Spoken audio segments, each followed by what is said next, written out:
Mee TV news కి స్వాగతం. మెదక్ జిల్లా అల్లదుర్గ మండలం గడిపెద్దపూర్లో దారుణం చోటు చేసుకుంది. అక్రమ సంబంధం ఓ నిండు ప్రాణాన్ని బలికొంది. మండల పరిధిలోని ముస్లాపూర్ గ్రామానికి చెందిన చిత్తెర బేతయ్య గడిపెద్దపూర్ గ్రామానికి చెందిన గంగమ్మతో గత కొన్ని సంవత్సరాలుగా వివాహేతర సంబంధం కొనసాగిస్తున్నాడు. ఈ విషయం తెలుసుకున్న గంగమ్మ కుటుంబ సభ్యులు బేతయ్యతో పలుమార్లు వాగ్వివాదానికి దిగి దాడులకు సైతం పాల్పడ్డారు. అయితే గంగమ్మ భర్త దాదయ్య గత 2 నెలల క్రితం అనుమానాస్పద స్థితిలో మృతి చెందాడు.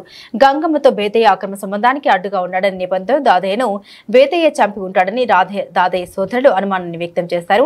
ప్రాణానికి ప్రాణం తీయాలని పగ ప్రతీకారంతో రగిలిపోతున్న దాదయ్య సోదరులు పోచయ్య, రాజు, గుండయ్య, సీతారమేష్, సిద్ధులు బేతయ్యను హతమార్చాలని పన్నాగం పన్నారు. నిన్న ఆదివారం సాయంత్రం గొర్రెలు మేపడానికి వెళ్లిన బేతయ్యను ప్రతీకారంతో రగిలిపోతున్న దాదయ్య సోదరులు దారుణంగా మెడపై గొడ్డలతో నరికి బండరాయితో తలపై మోదీ హతమార్చారని అనుమానాలు వ్యక్తం చేస్తున్నారు.